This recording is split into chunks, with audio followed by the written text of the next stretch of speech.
Amen. Nous allons prier. Au commencement était la parole était avec Dieu et Dieu est la parole. Amen. Saint-Esprit, merci de nous aider, de nous assister, que ta vérité soit annoncée avec vérité. Au nom de Jésus-Christ. Un enfant de Dieu dit Amen. Amen. Allons-y dans les Écritures. Nous allons aller dans 2 Thessaloniciens 2, verset 12.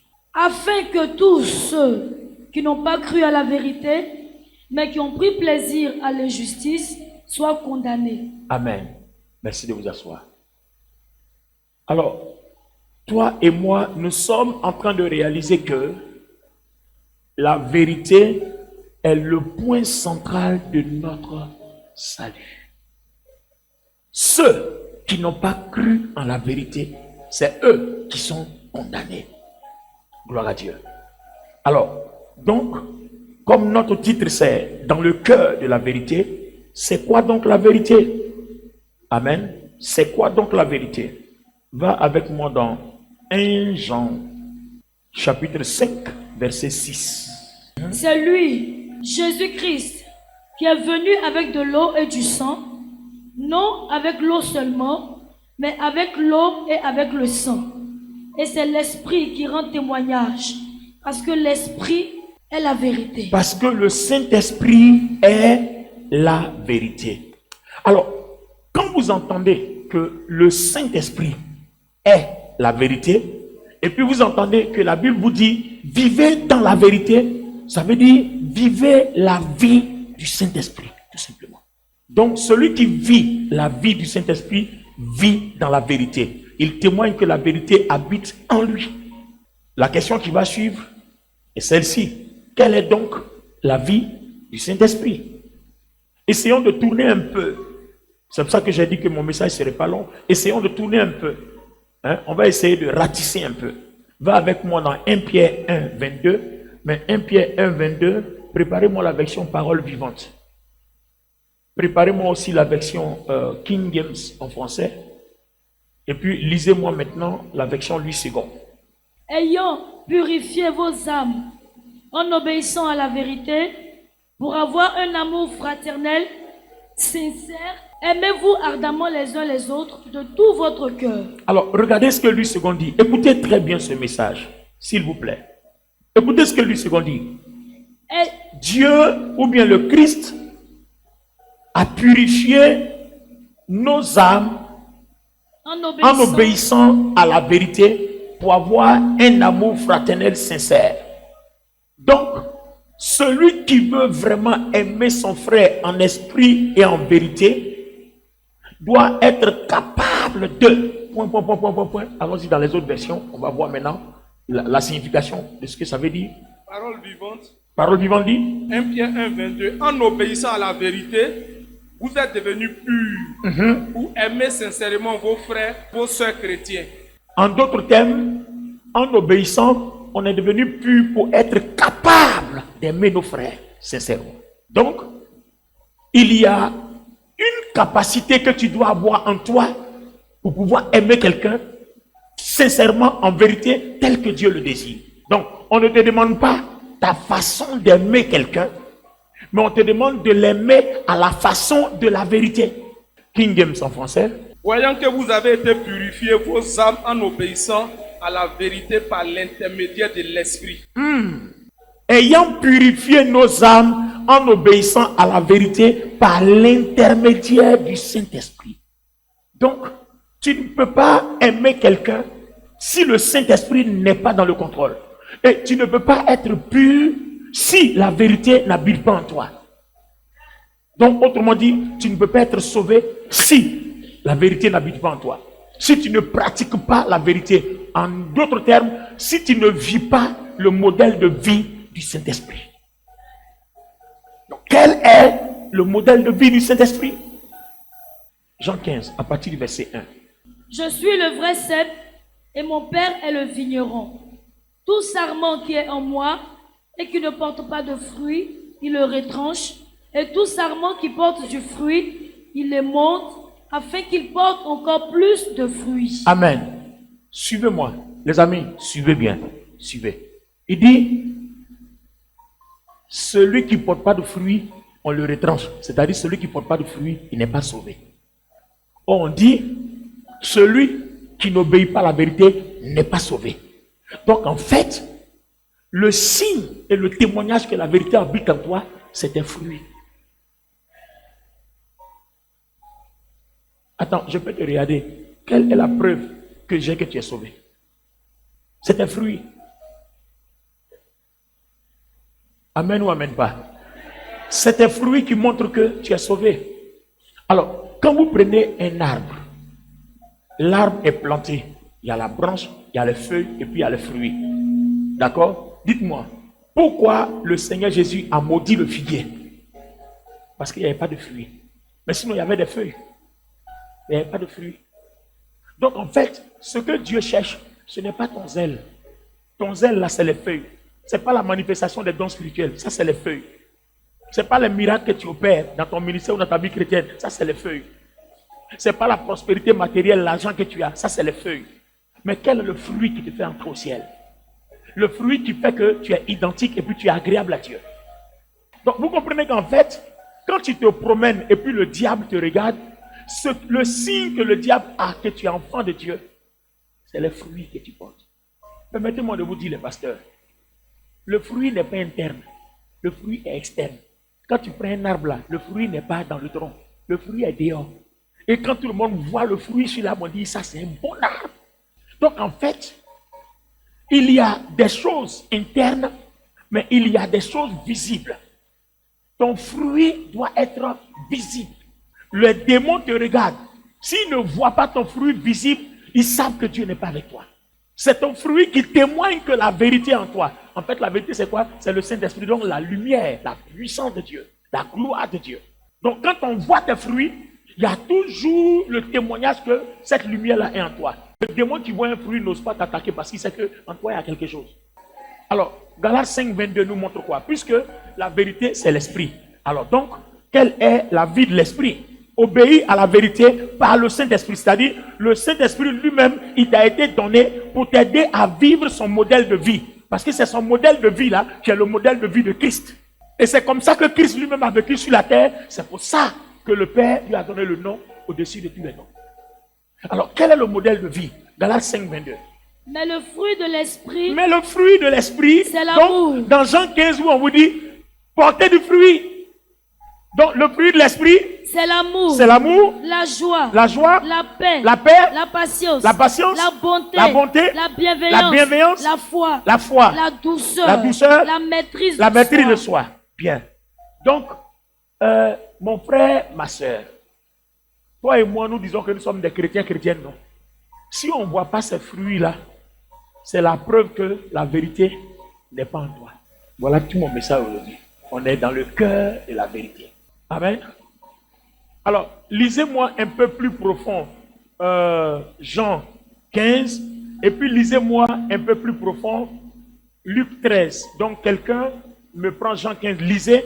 On va voir un peu ce que le Seigneur dit du port de fruits. Et puis, quelqu'un me prépare Luc 13, on va voir. 15 d'abord, Jean 15. Je suis le vrai cep et mon père est le vigneron. Écoutez bien s'il vous plaît. Tout sarment qui est en moi oui. et qui ne porte pas de fruits, il le retranche. Et tout sarment qui porte du fruit, il les monte afin qu'il porte encore plus de fruits. Donc, quand vous ne portez pas de fruits, on fait quoi? On vous coupe, on vous jette au feu. Mais quand vous portez du fruit, on vous entretient pour que vous soyez davantage bénis, pour que vous ayez encore beaucoup plus d'envergure. Donc vous comprenez qu'en fait, le royaume de Dieu se limite à une affaire de porter du fruit. Tout simplement. C'est ton fruit qui montre que tu es transformé. C'est ton fruit qui montre que tu as changé. Mais tu dis de ta bouche, j'ai changé, tu as changé comment? Alors, le fruit, on avait dit quoi? Quelqu'un d'autre doit voir ça. Voilà 5, 22. Mais le fruit de l'esprit, c'est l'amour. C'est-à-dire le fruit de la vérité, c'est l'amour. La joie, la paix, la patience, la bonté, la bénignité, la fidélité, la douceur, la tempérance. Bien. Alléluia. Alors, imagine que toi et moi, nous disons que nous avons changé. D'accord? On dit on a changé. Et puis, pendant qu'on dit on a changé, on a un problème de fidélité. Bon, est-ce qu'on peut dire que tu as changé? Vous prenez une sœur qui vient à l'église, d'accord? Elle est convertie. Elle dit, elle est née de nouveau. Donc, au départ, avant dans le monde là-bas, là, quand elle arrive là, voilà son mini là, voilà ça ici. Voilà ça ici. Donc, qu'était, parce que il faut qu'elle soit localisée partout où elle passe. Bon, on ne sait pas quel est son vrai problème. Mais c'est ça. D'accord? Et puis, tu viens à l'église. La parole t'a touché. Et puis, tu dis, tu as changé. Tu reviens encore, tu es dans ton même mini là. Donc, si vraiment ça t'a touché, que tu as changé, le fruit là, c'est extérieur. On doit voir ta mangue là désormais arriver au genou. C'est un signe que tu as changé. Donc, en fait, le fruit, c'est tout ce qui est extérieur. Que ce soit dans la parure, dans le revêtement, dans ton langage, dans ta façon de faire. On doit savoir que tu as changé. Par exemple, prenons l'amour. Tu dis, oui, je t'aime, je t'aime, je t'aime. Mais on dit l'amour se nourrit de quoi? De la vérité. Mais dans l'amour, là, il y a la joie. Dans l'amour, là, il y a la bonté. Amen. Mais quand on dit la joie là même, là, attends, je vais dire quelque chose, ça vous fait rire un peu. La joie est un fruit qui se voit sur le visage au dehors. Quand par exemple, je dis, Léonie, vous êtes deux personnes. Vous avez été dans la galère. Et puis, Dieu a béni un avant toi. Est-ce qu'on saura la joie là sur ton visage pour l'autre frère? Est-ce que vous voyez? Hein? Vous êtes deux frères en Christ, deux sœurs. Vous avez prié pour le voyage jusqu'à puis l'autre vient rendre témoignage. Alléluia, voici mon passeport. Dieu m'a fait grâce. Est-ce que pendant que ton frère ou ta soeur est en train de rendre le témoignage, voici mon passeport, il y a le visage dedans. Est-ce que ton visage sera en joie? Amen. Donc ça veut dire qu'en fait, si le fruit de Dieu est en toi là, pendant que l'autre est en train de dire voilà mon passeport, tu seras en train de te réjouir pour lui. Et pendant que tu es en train de te réjouir, le ciel doit rendre témoignage que la réjouissance que tu sors dans ton cœur là est vraie. Est-ce que vous comprenez? Non, est-ce que vous comprenez? Mais vous allez voir, pendant que l'autre rend témoignage, voici mon passeport, Dieu m'a béni. Le visage est là. Seigneur, moi-même, et puis là, moi-même, Seigneur. Voilà, Seigneur, moi-même. Tu vois? Est-ce que vous avez vu? Alors que la Bible dit quoi? Réjouissez-vous avec ceux qui se réjouissent. On dit l'amour se réjouit avec ceux qui se réjouissent. L'amour pleure avec ceux qui pleurent. Mais quelqu'un est en train de se réjouir, au lieu de te réjouir, tu es triste parce que ça n'a pas été toi. Alors, ce que vous oubliez, c'est que cette tristesse-là est un problème pour Dieu. Parce qu'elle n'est pas la vérité. Et cette façon pour toi de célébrer la vérité peut faire que tu peux manquer le ciel. C'est la vérité qui nous conduit au ciel. Est-ce que vous comprenez? Pourquoi Dieu dit beaucoup sont appelés, mais peu sont élus? Beaucoup sont appelés, mais peu sont élus pour la simple raison que tout le monde a pensé que le péché qui conduit au ciel, c'est impudicité. Donc celui qui ne commet pas impudicité, qui ne se masturbe pas, qui ne fait pas d'adultère, qui n'est pas prostitué ou bien qui ne fait pas de pornographie, il pense qu'il est sauvé. C'est faux. Tu as fait un pas, mais il reste le reste. Aller au ciel, ce n'est pas une affaire de seulement je garde mon corps pur, mais c'est une affaire de je garde aussi mon cœur pur. L'impudicité et autres là, ça garde ton corps pur. Tu as fait un pas. Et puis même le danger de l'impudicité, même vous savez ce que c'est. Si jamais tu as couché avec quelqu'un qui a serpent ou bien qui a quoi, ça rentre aussi en toi. Voilà tout le problème. Tu peux tomber sur un gars ou bien une go qui est mystique ou bien qui fait des choses. Tu es allé coucher avec elle, tu as eu problème. Parce que tu as ouvert la porte. Donc quand la chose s'installe dans ton corps, pour que ça sorte, viens, je ne t'ai rien dit. Alléluia. Donc vous voyez qu'en fait, celui qui expose son corps à ce genre de péché, pour bénir Dieu, si tu es tombé sur bonne personne, tu es sauvé. Mais là aussi, il y a deux cas. Le premier cas, tu es épargné de tout ce qui peut détruire ta vie.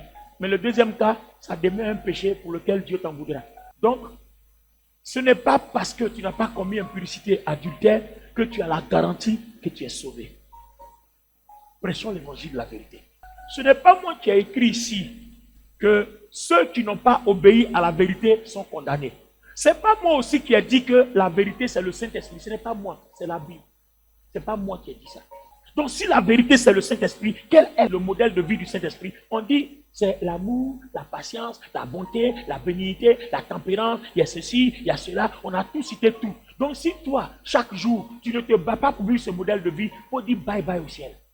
C'est pas moi qui le dis. Je n'ai rien écrit, je n'ai rien inventé. Je suis en train de te dire exactement le genre de vie que tu dois mener pour aller au ciel. Point. Donc, il ne faut pas m'en vouloir, à celui qui a écrit la Bible. Dieu. Vous savez ce qui a tué l'Église? C'est nous les prédicateurs. Et je ne m'exclus pas, je suis dedans. On a toujours montré aux gens ce qu'ils veulent entendre. Vous allez voyager, vous allez être bénis, vous allez travailler. Et puis souvent, on appelle quelqu'un, on va lui donner une révélation. Tu as une grande destinée. Est-ce que quand Dieu a créé le monde, il y a quelqu'un qui a petite destinée? Donc tu vois que ce n'est pas une révélation. Il y a une grande destinée, mais tout le monde, c'est-à-dire, Éphésiens 1 nous dit que tout le monde a grande destinée. Pourquoi toi tu as venu me dire qu'il y a grande destinée? Tu m'as dit quoi? C'est comme le prophète qui te dit, oui, ce matin quand tu sortais là, ce que tu as porté là, c'est rouge. Mais qu'est-ce que tu m'as appris? Donc, qu'est-ce que tu m'as appris? Tu m'as rien appris. Au contraire, même si Dieu ne voit pas, il a dit, mais là, il y a un problème. Alléluia. Donc, les amis, il faut que vous et moi, à partir d'aujourd'hui, on aille dans ce qu'on appelle le cœur de la vérité. Quand la vérité de Dieu est en toi, il y a des choses que tu veux supporter. Il y a des choses que tu ne peux plus supporter. Si vraiment la vérité est en toi, il y a des choses que tu ne peux plus supporter. Même petit mensonge, quand tu mens là, tu as tous les problèmes, ça te travaille. Même le moindre mensonge te travaille. Quand la vérité est en toi. Mais quand tu vois quelqu'un qui met, tu l'encourages. Non, non, tu as fait fort. Non, c'est puissant. Oh non, tu as déchiré. C'est que vous deux, vous avez des problèmes. Alléluia. Tu vois quelqu'un qui est en train de mentir, puis tu lui dis non, tu as déchiré. Vous deux, vous avez des problèmes.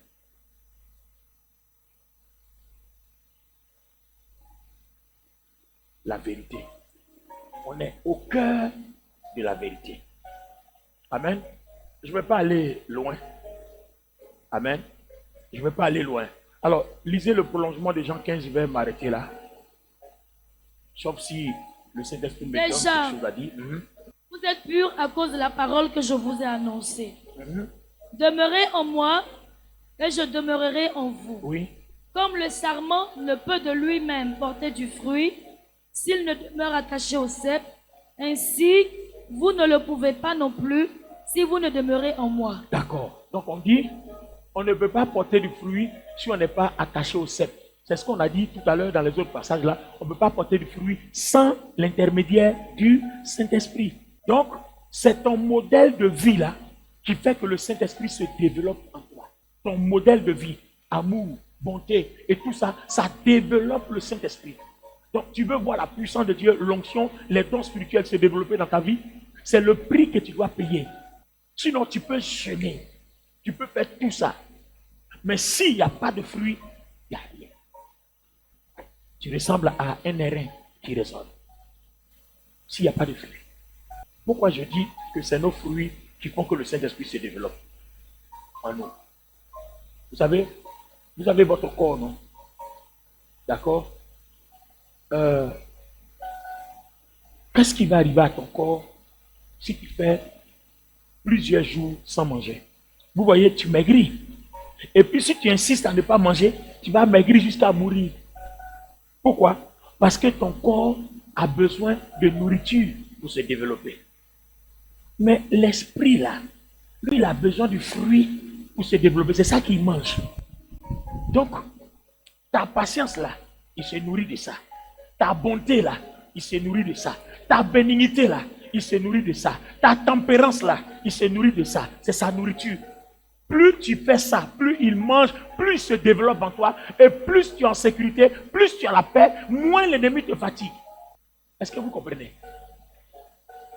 Donc, les paroles que nous avons dans la Bible ne sont pas vaines. En fait, Dieu n'a pas écrit tout ça pour rien.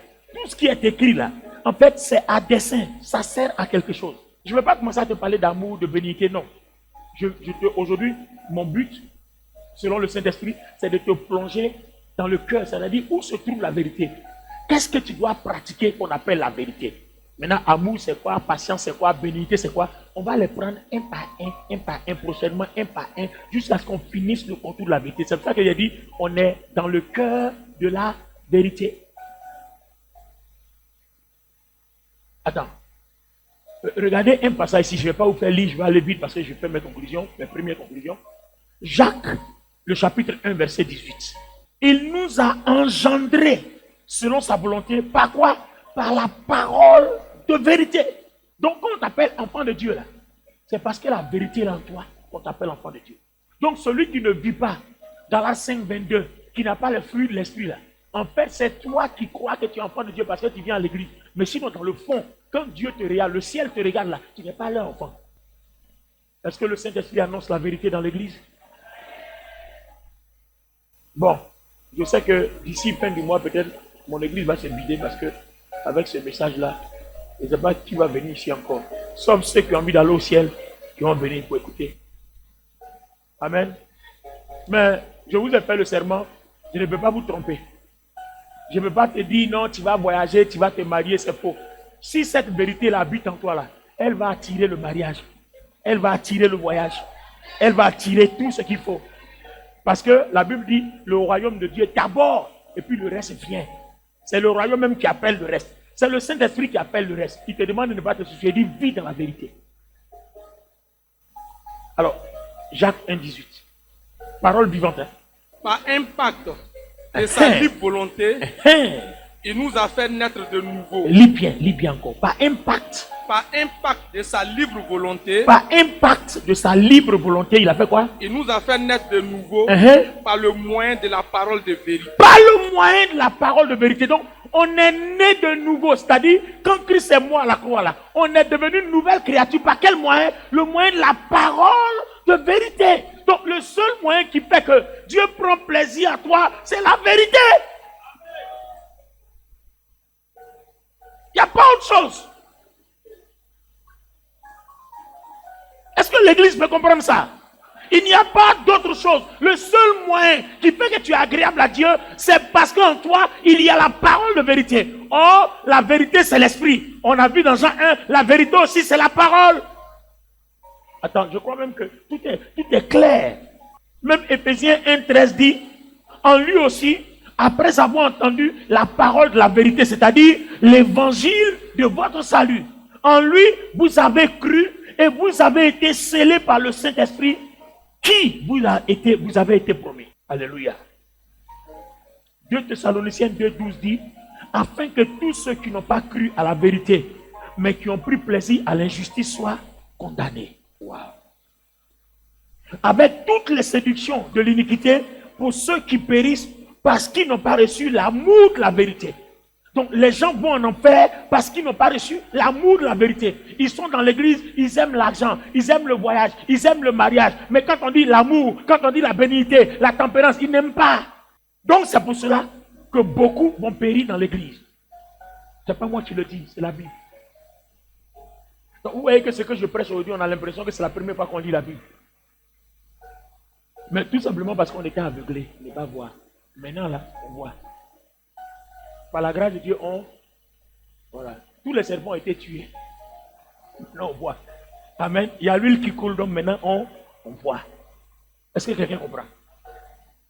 Tu as l'impression que je suis en train de lire une autre Bible. Mais c'est la même Bible que tu lis tous les jours là. Seulement, Dieu t'a pas ouvert tes yeux pour que tu vois. Alléluia. Alléluia. 2 Thessaloniciens 2,10. Et avec toutes les séductions de l'iniquité pour ceux qui périssent, parce qu'ils n'ont pas reçu l'amour de la vérité. C'est-à-dire, on te demande d'aimer la patience, d'aimer la tempérance, d'aimer la bonté, d'aimer la bénignité. Quand tu fais de cela, ta chose première, c'est-à-dire ta préoccupation, alors Dieu dit, tu es mon enfant. Or, dans l'église, qu'est-ce qu'on aime? Vous serez bénis. Amen. Vous allez voyager. Amen. Quand on dit vous allez vous marier là, alors là, les gens traînent même. C'est une onction émotionnelle. Elle n'est même pas bonne. Parce que tout simplement, on t'a dit ce que tu veux entendre.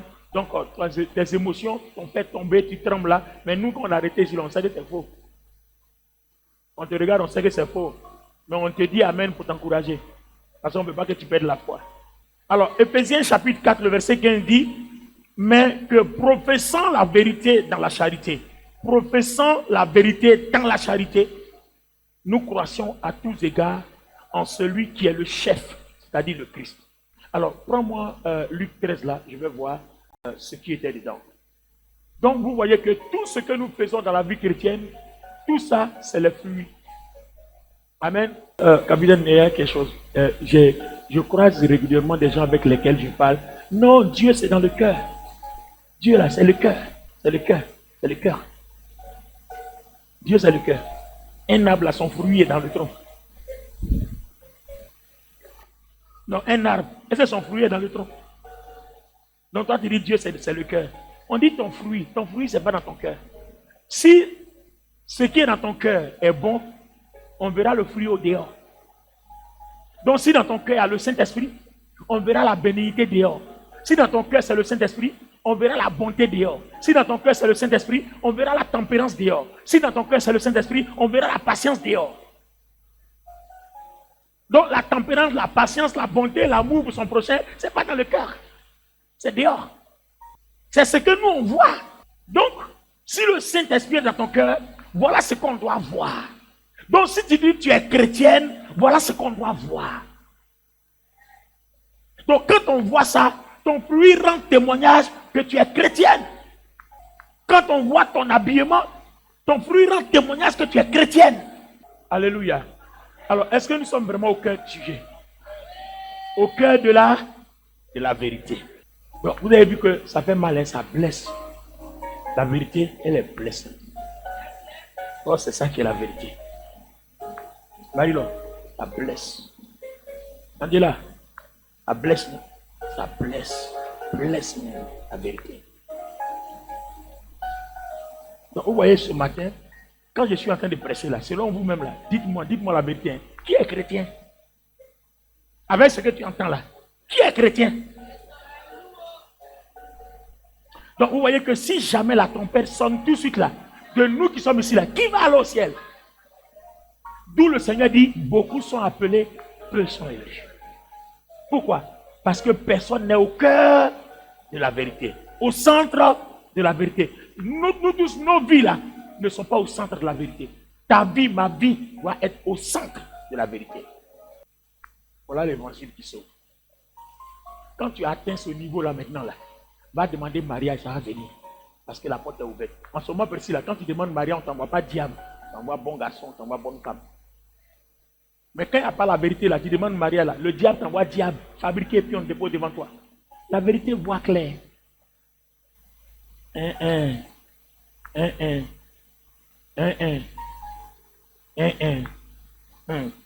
Oui, le Seigneur nous aide. Amen. Éphésiens 4, 24. Et revêtir l'homme nouveau, créé selon Dieu, dans une justice et une sainteté que produit la vérité. Donc en fait même, pour que tu sois saint, pour que tu sois pur, pour que tu sois saint, il faut quoi? La vérité. La seule chose qu'on te demande dans ta vie chrétienne, la vérité. C'est tout. Quand je vois des chrétiens qui condamnent les autres, oui, lui, il a une vie d'adultère, c'est la vie d'impudicité, c'est la séparation, elle est comme ça, t'entends, oui, c'est comme ça. Et puis toi, tu es en train de condamner quelqu'un qui vit dans l'adultère, impudicité, pourtant toi-même, là, ton cœur est noir. Vous devenez la même chose. Lui, c'est son corps qui est noir à cause de son impudicité, mais toi, ton cœur est noir parce qu'il n'y a pas de vérité. Non? Vous devenez la même chose. Donc, un persécuteur condamné pour l'enfer, qui condamne une autre personne qui est tombée dans un autre péché. On est où là? Oh Seigneur, ta grâce. Seigneur, ta grâce. Que Dieu nous aide. Alléluia. Alléluia. Alors maintenant, Maintenant que je conclue dans le cœur de la vérité, excusez-moi, hein, je dis humainement, je conclue, ben, j'ai envie de m'arrêter, mais quand je reçois la parole, je dis. Donc, désolé, on est obligé de faire comme ça. Amen.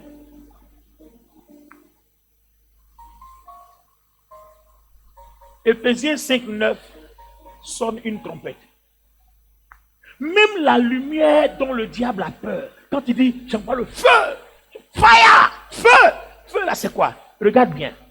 Éphésiens 5, 9 dit, le fruit de la lumière consiste en toutes sortes de bonté, de justice et de vérité. Donc pour qu'il y ait le feu en toi, le feu qui guérit, le feu qui détruit les œuvres des ténèbres, il faut que ta vie produise quoi? La vérité. Il faut qu'on voit ton fruit, la vérité. Donc aujourd'hui, on a sorti le marteau même de la vie chrétienne. Et le Seigneur est en train de nous laver. Parce que quand on regarde du prédicateur jusqu'à tout le monde, personne n'est sauvé. Allons-y chercher la face de Dieu. On est dans 21 jours jusqu'à ce que ça finisse dimanche prochain. Il faut que nous tous, on soit purifiés par la vérité. Et c'est d'ailleurs la raison pour laquelle 2 Corinthiens 13, 8 dit, car nous n'avons pas de puissance contre la vérité, mais nous en avons que pour la vérité. Quand tu portes les fruits qui révèlent que la vérité est en toi, tu rends témoignage que la puissance de Dieu est en toi. Par exemple, Pasteur Touré vient, on fait une démonstration. Regarde bien. Pasteur Touré, mais éloigne-toi un peu. Pasteur Touré est un homme de Dieu. D'accord? Ange Douri a un problème. Et puis, l'homme de Dieu veut prier. Mais l'homme de Dieu doit être sûr que s'il prie pour Douri, Douri va être guéri. Ton assurance là, tu dois te vérifier toi-même d'abord. Est-ce que tes fruits là montrent que la puissance pour libérer Douri est en toi? Voilà tout le sujet. Voilà tout le sujet. Est-ce que vous avez compris? Donc, même vous les pasteurs, pour avoir confiance en vous, pour être sûr que telle chose va fonctionner, vous vous posez la question, est-ce que la vérité est en moi? Mais pour que la vérité soit en toi là, tu connais ta vie, c'est toi qui connais tes forces et puis tu connais tes faiblesses. Tu sais que tu n'as pas la patience, tu sais que tu n'as pas la bonté, tu n'as pas la bénédiction. C'est toi seul qui connais. Donc quand tu connais que tout ce qui est fruit, d'accord, qui rend témoignage que la puissance de Dieu en toi là, quand ça y est là, c'est toi seul qui sais. Est-ce que tu comprends? Donc déjà, ta foi devient une garantie. Donc ce qui garantit le succès de la foi, c'est ton fruit. C'est pour ça que la définition de Hébreux 11 là, il dit, la foi est une ferme assurance des choses que l'on espère. En fait, moi je sais le fruit que je porte. Donc, j'ai quel problème? Il n'y a pas de problème, je commande seulement. C'est pour ça que vous-même, quand on dit, parlez sur votre vie, vous n'êtes pas sûr parce que tu te connais.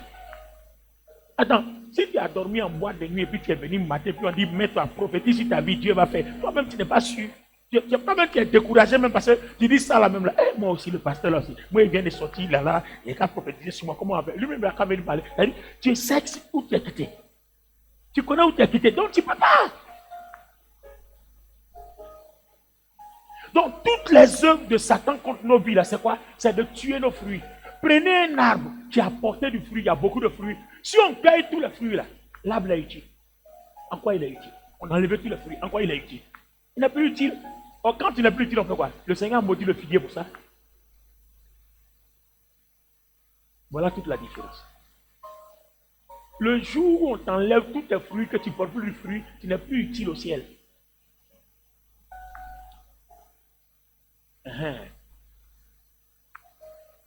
Amen. C'est comme deux partenaires en affaires. Tu es utile parce que tu apportes les marchés. Le jour où tu n'apportes plus de marché, eh bien, tu n'es plus utile. C'est la même chose. Le jour où tu ne produis plus de fruits, tu n'es plus utile pour le ciel. Et la Bible dit clairement, on te coupe et on te jette au feu. Ça est dans le prolongement de Jean 15. On te coupe, on te jette au feu. C'est pour ça qu'on dit, celui qui n'a pas la vérité, qui ne vit pas, qui ne marche pas dans la vérité, est condamné en enfer. En enfer, là-bas, c'est le feu. C'est ça qui est coupé et jeté au feu. Donc, votre foi là, se nourrit de quoi?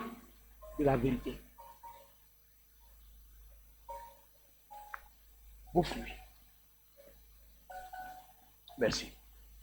Donc, toute ta bataille dans ta vie chrétienne, tout ton combat, c'est de porter c'est de porter du fruit.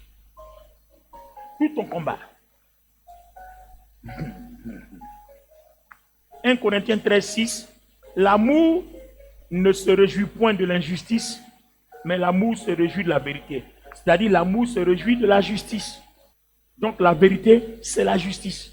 Donc vous avez vu que tous les sujets antérieurs qu'on a prêchés, soyez justes, soyez tout ça, tout trouve leur résumé dans la vérité. C'est pour ça qu'il dit on est au cœur, dans le cœur de la vérité. Eux tous, ils trouvent leur racine dans la vérité. La parole a été faite chair. Elle a habité parmi nous, pleine de grâce et de vérité. Jean 1, 14. Jean 3, 21. Mais celui qui agit selon la vérité vient à la lumière. Celui qui agit selon la vérité vient à la lumière. C'est-à-dire quand tu es païen, que tu commences à porter les fruits de la vérité, la lumière du Saint-Esprit s'invite en toi. Parce que celui qui n'a pas accepté Jésus, qui n'a pas le Saint-Esprit, ne peut pas vivre une vie comme ça. Celui-ci vient à la lumière, c'est-à-dire celui-ci vient au salut. Alors, j'ai 2 versets. Je crois que maintenant j'ai le son. Je crois que les démarches sont épuisées. Amen. Jean 17, 17. Sanctifie-les par ta vérité. Et puis il y a 2 points. Ensuite, il met ta parole est la vérité. Sanctifie-les par ta vérité. Et ta parole est la vérité. Waouh. Jean 17, 19 dit, je me sanctifie moi-même pour eux, afin que eux aussi soient sanctifiés par la vérité. Maintenant, là où moi j'ai fini mes versets, Jean 18, 37. Pilate lui dit, tu es donc roi. Jésus répondit, tu le dis, je suis roi. Je suis né et je suis venu dans le monde pour rendre témoignage à la vérité. Quiconque est de la vérité, écoute ma voix. Bien. Est-ce que vous savez ce que ça veut dire? Quiconque est de la vérité, écoute ma voix. Est-ce que vous savez ce que ça veut dire? Vous savez pourquoi il y a palabre dans les églises? Parce que celui qui a la vérité là, ne peut pas insulter son frère. Si la vérité habite en toi, tu ne peux pas haïr, insulter ton frère. C'est pas possible. Il dit quiconque a la vérité en lui, écoute ma voix. Par exemple, le message que je suis en train de prêcher, ça semble dur. Mais ceux qui l'acceptent et qui l'apprécient, qui l'acclament, rendent témoignage que la vérité là est en eux. Parce que Jésus dit, si la vérité n'est pas en toi, il y a certaines choses que tu vas toujours condamner dans l'église. Tu ne vas pas accepter tout. Tu vas accepter ce qui t'arrange et tu ne vas pas accepter ce qui ne t'arrange pas. Vous périrez tous également.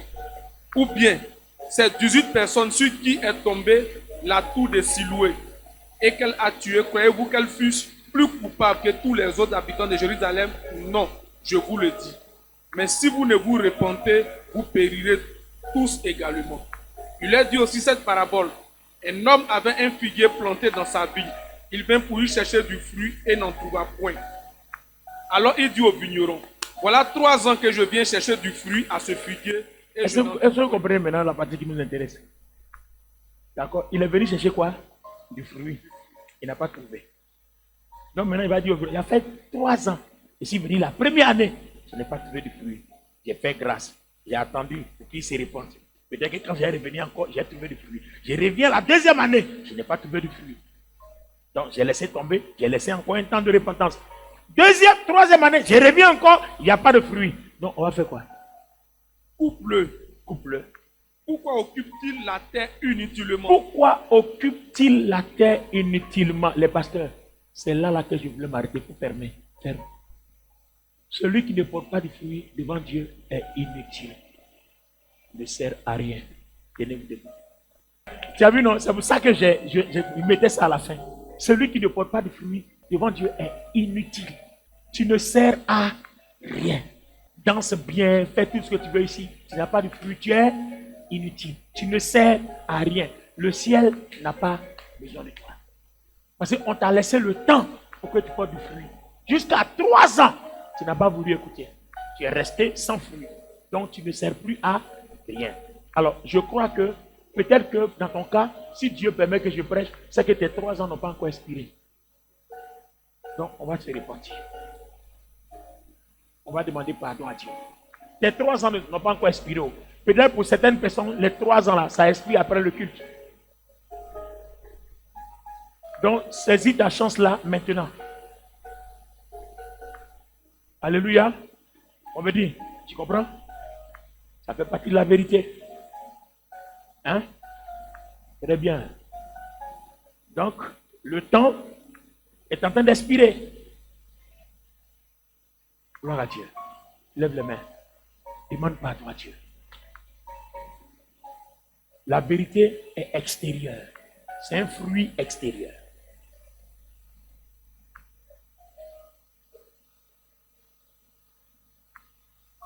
Demande pardon au Seigneur. Il dit, il est venu première année, il a laissé. Deuxième année, il a laissé. Mais après 3 ans, il n'y a plus 4e année. Il n'y a plus 4 ans.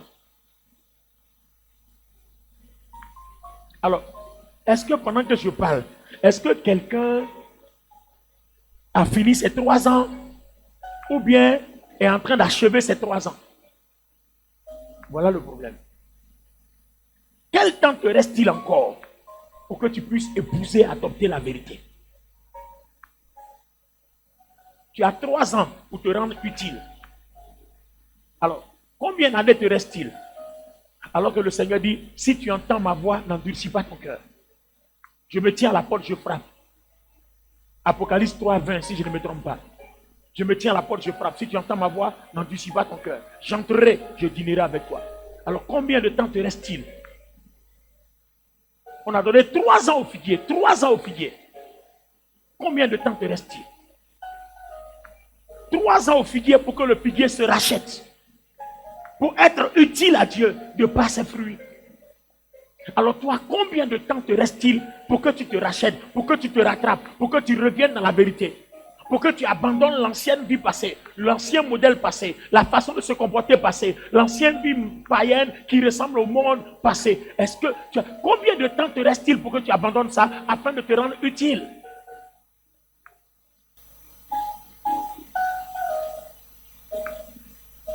Seigneur, pardonne-nous. Nous ne sommes pas encore convertis. À commencer par moi-même. Nous ne sommes pas encore convertis. On a besoin d'être convertis. Seigneur, délivre-nous ce matin. Guéris-nous. Sanctifie-nous par la vérité. Purifie-nous par la vérité. Nous sommes dans le sujet qui sauve.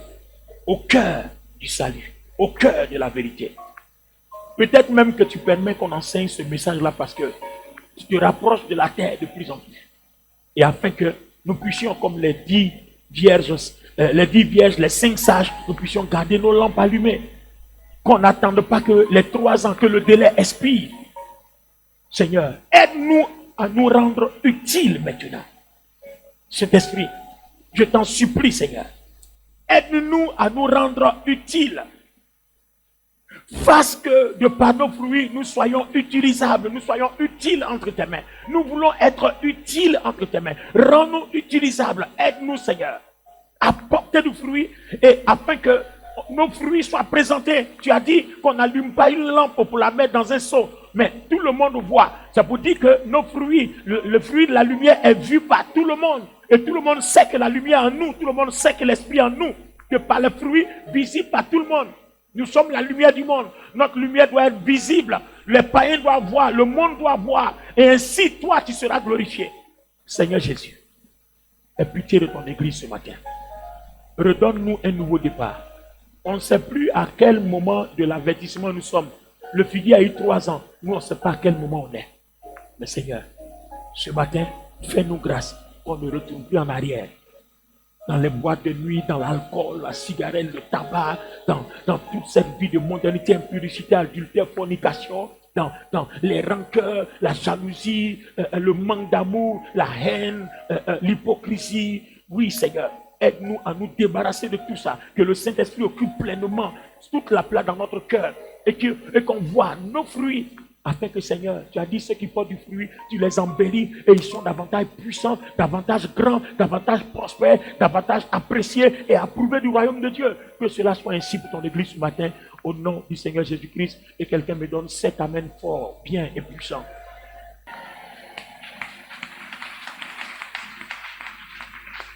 Alléluia. Merci de vous asseoir. C'est bon pour le direct. Merci les amis. On se retrouvera dimanche prochain pour la suite du message.